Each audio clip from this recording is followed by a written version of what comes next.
किया तो जटायु जी महाराज बिना पंख के सीधे पृथ्वी पर आकर के गिरे। जटायु जी तो एक पक्षी थे, अगर चाहते तो किसी वृक्ष पर आकर के बैठ सकते थे, किसी वृक्ष पर आकर के अटक जाते, बैठ जाते, तो शायद जटायु जी के प्राण भी बच जाते, उनको अधिक चोट नहीं लगती। लेकिन जटायु जी किसी वृक्ष पर नहीं जाकर के बैठे। जंगल में युद्ध हो रहा था, अंतरिक्ष में युद्ध हो रहा था, सीधे पंख कटा तो पृथ्वी पर आकर के गिरे। उसका कारण क्या? तो सज्जनों, पृथ्वी कौन है? पृथ्वी कौन है? पृथ्वी सीता जी की माँ है, सीता जी की जननी है पृथ्वी। सीता जी की उत्पत्ति तो माता पृथ्वी से हुई है ना, सीता जी की माँ पृथ्वी है। मानो जटायु जी सीधे अंतरिक्ष से गिर करके पृथ्वी पर आते हैं, अंतरिक्ष से सीधे पृथ्वी पर आकर के गिरते हैं। मानो सीता जी की मां पृथ्वी से कह रहे हो कि हे मां पृथ्वी, हे माता, मैं मरते दम तक आपकी पुत्री सीता की रक्षा करना चाहा। मैंने बहुत प्रयास किया उस पापी रावण से आपकी पुत्री जानकी की रक्षा करने का, लेकिन मेरा प्रयास असफल हो गया। मैं उस रावण से हार गया। मेरे ही सामने आपकी पुत्री और मेरी पुत्र वधू को वो पापी रावण हरण करके लेकर के चला गया। मैं उसकी रक्षा भी नहीं कर पाया। मानो आज जटायु जी पृथ्वी पर गिर करके पृथ्वी माता से क्षमा मांग रहे हैं कि मैं आपकी पुत्री सीता की रक्षा नहीं कर पाया, इसलिए मुझसे ये जो अपराध हुआ उसके लिए आप मुझे क्षमा कर दें। क्षमा याचना मांग रहे हैं। कांटे से पंख पड़ा खग धरे। सीधे जटायु जी पृथ्वी पर गिर करके मानो माता पृथ्वी से क्षमा मांग रहे हैं। और मैं निवेदन करूं, जटायु जी के विषय में गोस्वामी जी ने मानस में जो चौपाई वर्णन किए हैं वो क्या है? कांटे से पंख पड़ा खग धरणी। चौपाई में पड़ा शब्द दिया गया है। जटायु जी के लिए गोस्वामी जी ने गिरना शब्द नहीं लिखा कि कांटे से पंख गिरा खग धरणी। गिरा खग धरणी भी तो लिख सकते थे ना, लेकिन नहीं लिखा। लिखते हैं कांटे से पंख पड़ा खग धरणी। पड़ा क्यों लिखा? गिरा क्यों नहीं लिखा? तो उसका कारण है, जटायु जी कौन है? भगवान के भक्त हैं। भक्त कभी गिरता नहीं, भक्त सदैव पड़ता है। भक्त के विषय में हम कभी गिरना शब्द का प्रयोग नहीं करेंगे। भक्त सदैव पड़ता है, वो कभी गिरता नहीं। उदाहरण के लिए आप लोग भैया भरत लाल जी को देखिए। जिस समय भरत जी राम जी को मनाने के लिए चित्रकूट गए हुए थे, उस समय भरत जी राम जी के चरणों में बार बार गिर रहे थे। बार बार उनका चरण पकड़ करके साष्टांग उनके चरणों में लौट रहे थे, चरणों में गिर गए थे। लेकिन वहां भी गोस्वामी जी ने भरत जी के लिए गिरना शब्द का प्रयोग नहीं किया। वहां गोस्वामी जी भरत जी के लिए कहते हैं कि पाही नाथ कहीं पाही गोसाई, पाही नाथ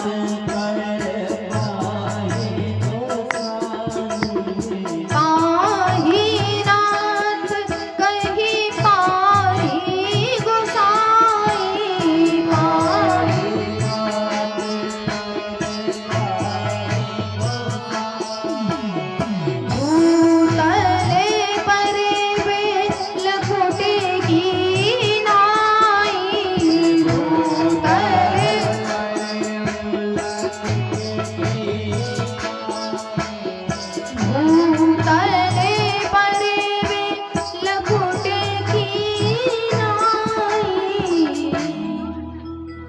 भरत जी के लिए गोस्वामी जी ने लिखा है कि पाही नाथ कही पाही गोसाई, भूतल परम लकुट की नाई, भूतल गिरव लकुट की नाई नहीं लिखा भरत जी के। क्योंकि भरत जी कौन है? भगवान के भक्त हैं। तो भक्त के लिए कभी गिरना शब्द का प्रयोग नहीं किया जाएगा। भक्त के लिए सदैव पढ़ना शब्द का प्रयोग किया जाता है। इस बात को याद रखिए। गिरता कौन है? गिरता तो केवल पापी। जैसे मिथिला की आम बोलचाल की भाषा में कहा गया है, जम पुरतेउ जन खसेउ जजाति। अगर कोई गिर जाता है तो क्या कहते, यू खस गए, अर्थात ये तो गिर गया। ये मिथिला की आम बोलचाल की भाषा में कहा जाता है। तो सज्जनों, गिरता कौन है? गिरता सदैव पापी है। भक्त कभी गिरता नहीं, भक्त सदैव पड़ता है। प्रेम से बोलिए श्री सीताराम नाम महाराज जी की, श्री वृंदावन बिहारी लाल की। बिना पंख के जटायु जी महाराज पृथ्वी पर पड़े हुए हैं, राम राम राम का उच्चारण कर रहे हैं, राम जी को याद कर रहे हैं।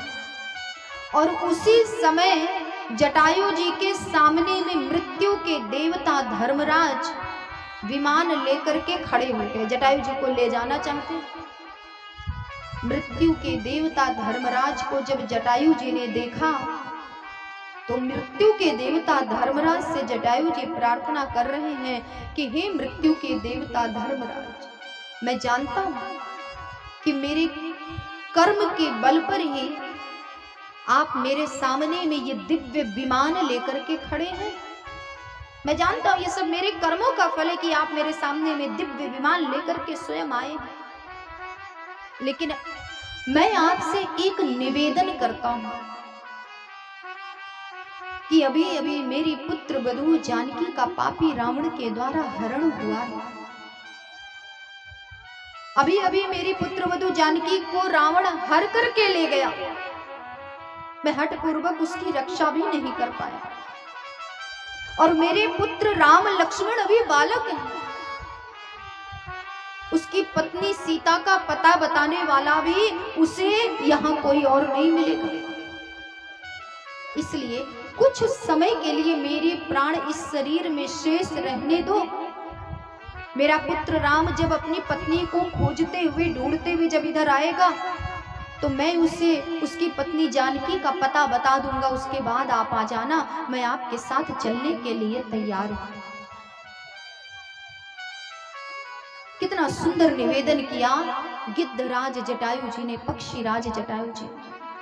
इतना कह करके जटायु जी पश्चाताप की अग्नि में जलने लगे। आज जटायु जी कहते हैं, अपने आप को धिक्कार रहे हैं कि आज तो मेरे हाथ एक भी बात नहीं लगी। मेरे ही सामने से मेरे पुत्र वधू को, मेरे मित्र के पुत्र वधू को रावण हरण करके ले गया। मैं हठपूर्वक उसकी रक्षा तक नहीं कर पाया। महाराज दशरथ से मेरी मित्रता थी। सारा जगत, सारा संसार इस बात का साक्षी है। मैं उस मित्रता का निर्वाह भी नहीं कर सका। ऐसा अभागा है।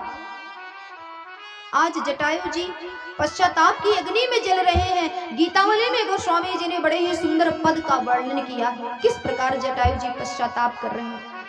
मेरे एकव हाथ न लागी, मेरे एकव हाथ न लागी, गयो बपु बीत बाध कानन जो कलप लता दौदा। मेरे एकव हाथ न लागी, मेरे एकव हाथ न लागी। दशरथ सो न प्रेम प्रतिपाल्यो, वो तो जो सकल जग साखी। बरबस हरत निसाचर पति सो, हठी जान की राखी। मेरे एकव हाथ न लागी, मेरे एकव हाथ न लागी। मरत न मैं रघुवीर विलोके, तापस वेश बनाए। चाहत चलन प्राण पावर बिन, सिय सुध प्रभु ही सुनाए, सिय सुध प्रभु ही सुनाए। बार बार कर मीज शीश धुल, गीध राज पछताही। तुलसी प्रभु कृपाल तेरी अवसर, आय गए रे भाई, आय गए रे। जिस समय जटायु जी महाराज पश्चाताप कर रहे थे, पश्चाताप की अग्नि में जल रहे थे कि आज तो मेरे हाथ एक भी बात नहीं लगी, ये मेरा शरीर तो आज व्यर्थ ही नष्ट हो गया। जिस प्रकार से कल्पलता वन में, यदि कभी वन में, जंगल में कभी आग लग जाती है तो आग के लगने से वहां पर जितने भी वृक्ष हैं वो सब जल करके राख हो जाते हैं। खड़े खड़े सब जल करके राख हो जाते हैं। ये तो मेरा शरीर भी उसी प्रकार से उसी वृक्ष के समान आज तो व्यर्थ ही नष्ट हो गया। तपस्वी वेश बनाए मैं प्रभु श्री राम और लक्ष्मण को अंतिम समय में ऐसा प्रतीत होता है कि मैं उनका दर्शन भी नहीं कर पाऊंगा और उनसे उनकी पत्नी जानकी का पता भी नहीं बता पाऊंगा। बिना पता बताए ही, बिना प्रभु का दर्शन किए ही ये नीच प्राण इस शरीर से निकलना चाहते हैं। जटायु जी पश्चाताप कर ही रहे थे कि उसी समय तुलसी प्रभु कृपाल ते ही अवसर आए गए दो भाई। उसी क्षण उसी समय दोनों भाई भगवान श्री राम और लखन लाल जी जटायु जी के सामने में आ गए। दौड़ करके प्रभु श्री राम जी ने जटायु जी को उठा करके अपनी गोद में रखा, क्योंकि राम जी ने देखा कि आगे परा गिद्धपति देखा,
राम जी ने देखा आगे परा गिद्धपति देखा, सुमिरत राम चरण जिन रेखा।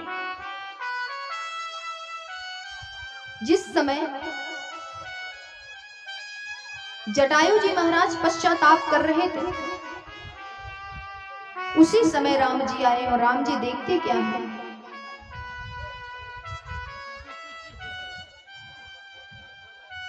कि ये जटायु जी तो हमारे चरण की रेखाओं का स्मरण कर रहे हैं।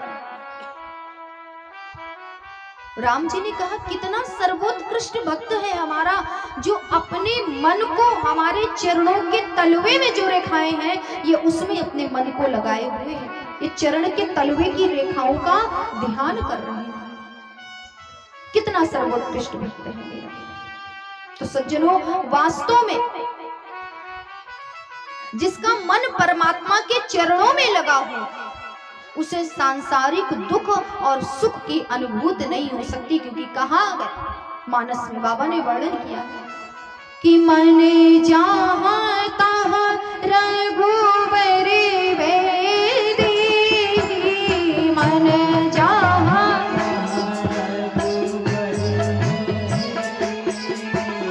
मन जहाँ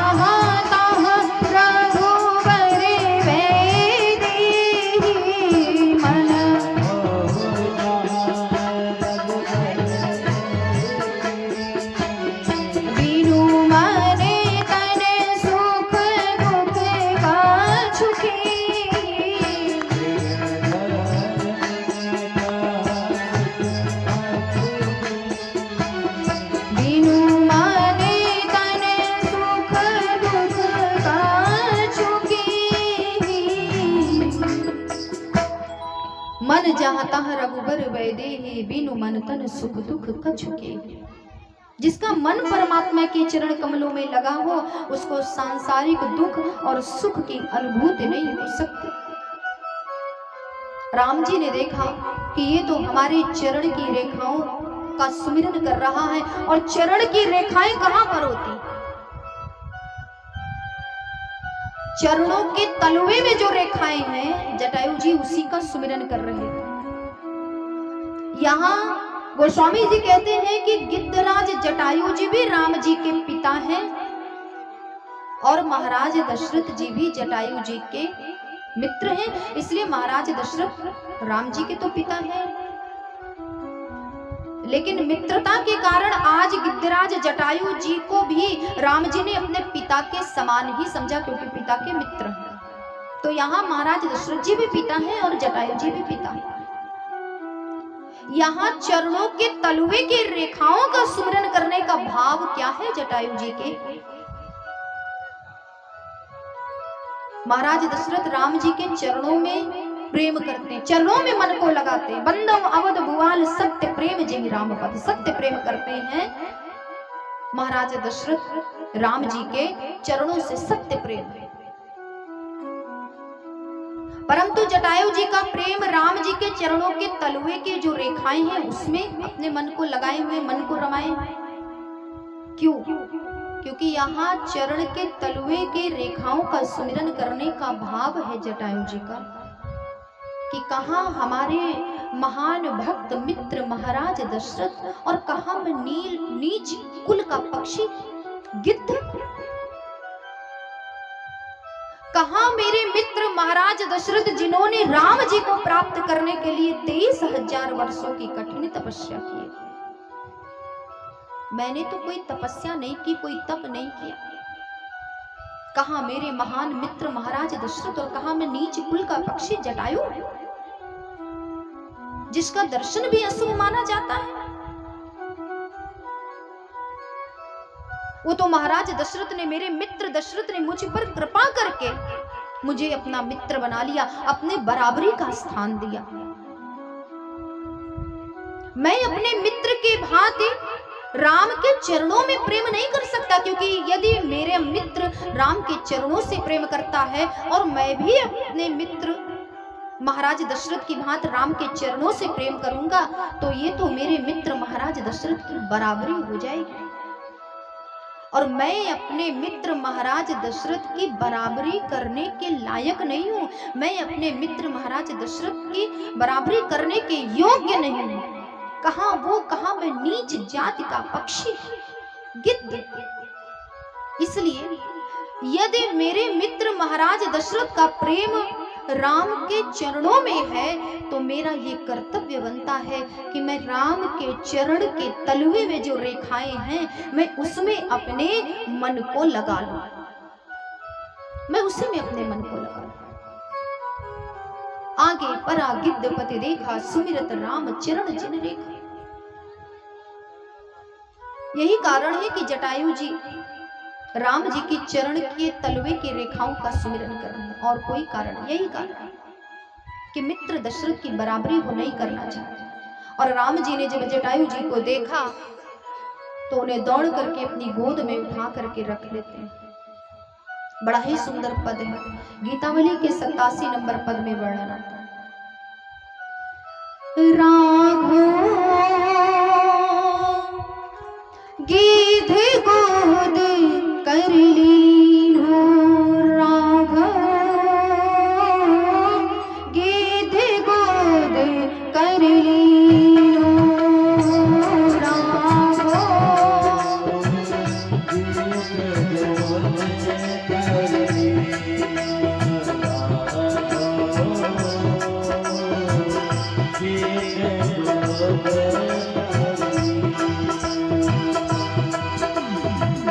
नयन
बड़ो पछे आज भानु, बड़ो पक्षे आज भानु, रागो गीत गोद करलीनो, रागो गीत गोद करलीनो, रागो गीत गोद करलीनो। भगवान श्री राम जी ने बड़े प्रेम से गिद्धराज जटायु जी को गोद में उठा लिया, गोद में उठाकर बैठा लिया। राघव गीत गोद कर लीनो। गीतावली में गोस्वामी जी वर्णन कर रहे हैं कितना बड़ा भागी जटायु है जिस पिता को, महाराज दशरथ जी को, चक्रवर्ती नरेश महाराज दशरथ जी को, जिन्होंने राम जी को पुत्र रूप में प्राप्त करने के लिए इतनी कठिन तपस्या की, उनको भी अपने पुत्र की गोद नहीं मिली, गोद की प्राप्ति नहीं हुई। लेकिन ये पक्षी राज, ये गिद्धराज जटायु जी अपने कर्म के बल पर आज भगवान की गोद में बैठे हुए हैं।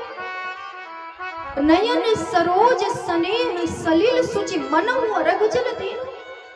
राम जी जटायु जी को अपनी गोद में उठा करके रखते हैं, गोद में बिठाते हैं, और गोद में लेकर के राम जी के नेत्रों से जो प्रेमाश्रु छलक रहे हैं, मानो अपने उन्हीं प्रेमाश्रुओं से जटायु जी को अर्घ जल प्रदान कर रहे हैं, अर्घ जल दे रहे हैं। लक्ष्मण जी बगल में खड़े हैं। आज लक्ष्मण जी से राम जी कहते हैं कि सुनो लखन खगपति है मिले बन मैं पति मरनन जानो। हे लक्ष्मण, हे सुमित्रा नंदन, यहाँ पक्षी राज जटायु जी के मिलने से मुझे ऐसा प्रतीत हुआ था कि मेरे पिता मेरे साथ में, मुझे बड़ी प्रसन्नता थी।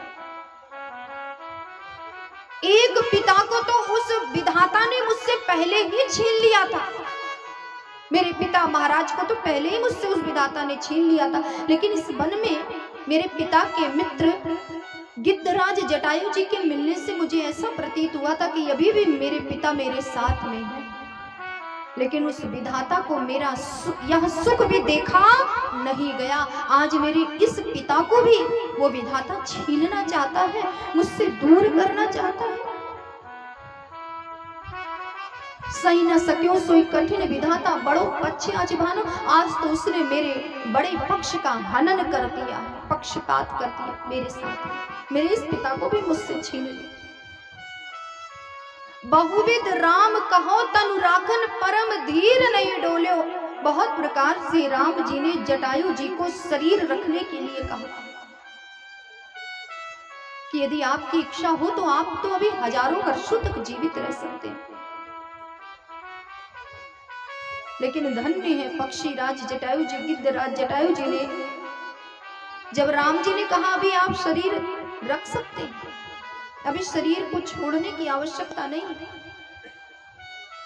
तो गिद्धराज जटायु जी ने रो के प्रेम अवलो के बदन विदु वचन मनोहर बोलो। जटायु जी ने अपने बढ़ते हुए प्रेम को रोक करके मधुर वचनों में कहा राम जी से कि तुलसी प्रभु झूठे जीवन लगे समय न धोखो कहीं हो। हे प्रभु, इस झूठे जीवन के लिए मैं इस समय आपकी बातों में आने वाला नहीं, उस समय मैं धोखा नहीं खाऊंगा। मैं क्यों शरीर धारण करूं, क्यों जीवित रहूं, और अब जीवित मैं रहना भी नहीं चाहता। क्यों? क्योंकि जिनको मरते समय मुनियों को भी दुर्लभ आप है ना, बड़े बड़े ऋषि महात्मा यत्न करते हैं, तपस्या करते हैं, ध्यान करते हैं, किस लिए? क्योंकि उन्हें मुक्ति मिल जाए, मोक्ष की प्राप्ति हो जाए। उनके मुख से केवल एक बार राम का नाम निकल जाए तो वो सदा सदा के लिए आवागमन के बंधन से मुक्ति पा जाएंगे, छुटकारा पा जाएंगे।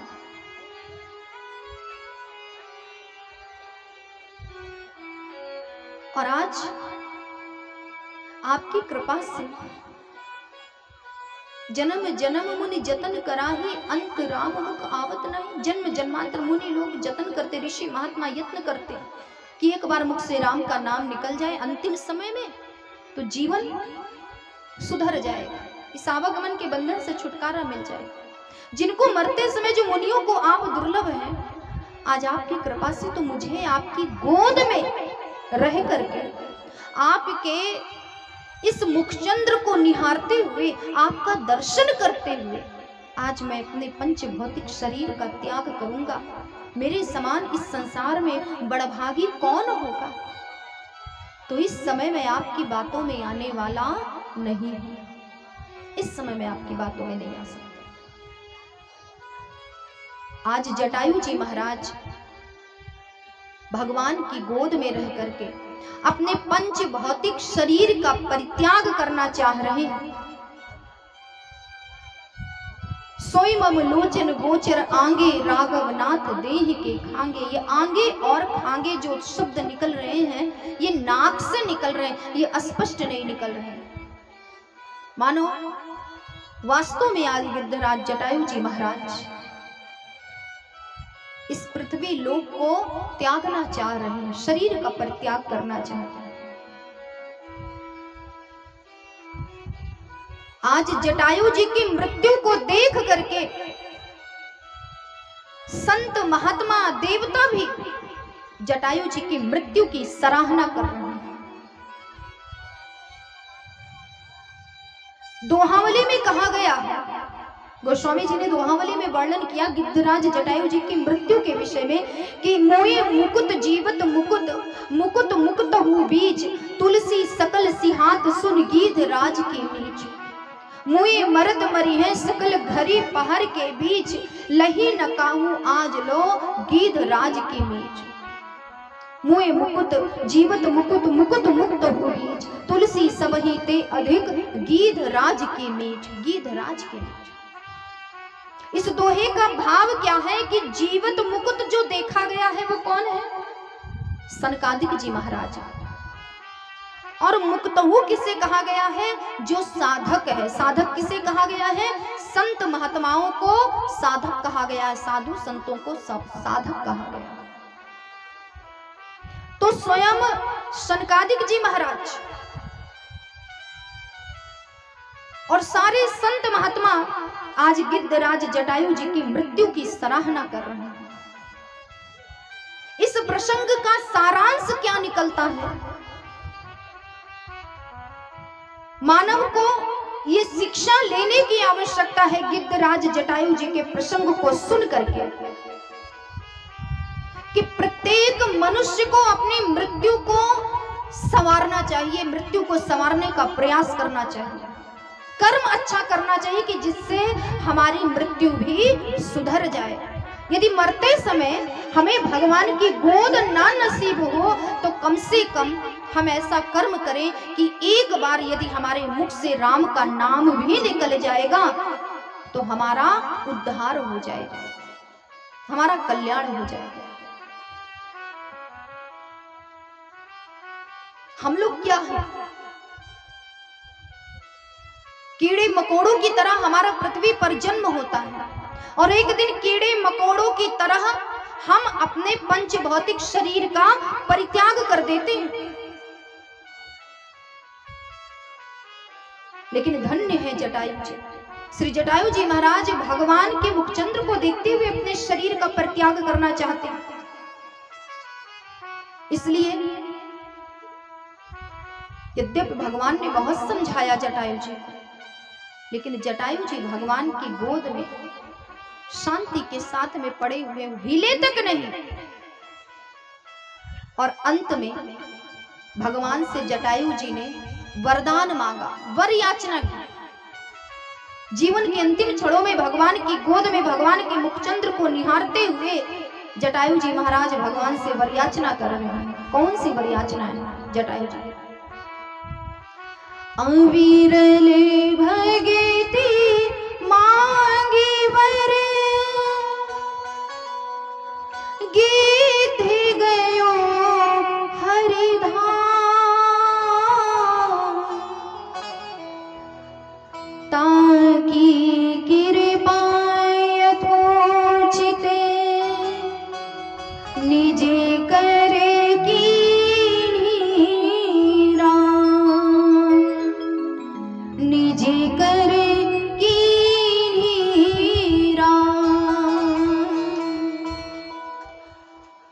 अविरल भक्ति मांग गिद्ध गयो हरिधाम। भगवान से गिद्धराज जटायु जी ने परमात्मा से उनकी अविरल भक्ति का वरदान मांग करके वो हरि के धाम, भगवान के धाम को चले गए। और मेरे प्रभु कोमल चित ठाकुर जी ने मानस में वर्णन आता है कि कोमल चित अति दीन दयाला कारण बिनु रघुनाथ कृपाला, कारण बिनु रघुनाथ कृपाला। गिद्ध आधमे खगे आमिष मोगी, गिद्ध आधमे खगे आमिष मोगी। गति दीनी जो जाचकी जोगी, गति दीनी जो जाचकी जोगी। कोमल चित अति दीन दयाला, कोमल चित प्रभु श्री राम जी ने गिद्धराज जटायु जी को अविरल भक्ति का वरदान दिया और वही गति गिद्धराज जटायु जी को भगवान ने प्राप्त की, जो गति साधारण ऋषि महात्माओं को भी प्राप्त नहीं होती, बड़े बड़े ऋषियों को भी नहीं प्राप्त होती, मुनियों को भी नहीं प्राप्त होती। ऐसी गति गिद्धराज जटायु जी को प्राप्त हुई। तो सज्जनों, कहने का तात्पर्य क्या है? गिद्धराज जटायु जी के प्रसंग से हम समस्त मानवों को ये शिक्षा लेने की आवश्यकता है, समस्त मनुष्यों को ये शिक्षा लेने की आवश्यकता है कि जिए तो अपने ठाकुर जी के लिए जिए और मरे तो अपने ठाकुर जी के नाम का स्मरण करते हुए ही हमारी मृत्यु हो। बस यही भगवान से वरदान मांगना चाहिए, यही मानव जीवन के जन्म लेने की सार्थकता कही गई है। प्रेम से बोलिए श्री राघवेंद्र सरकार की, श्री वृंदावन बिहारी लाल की। आइए 2 बार हम सभी लोग भगवान नाम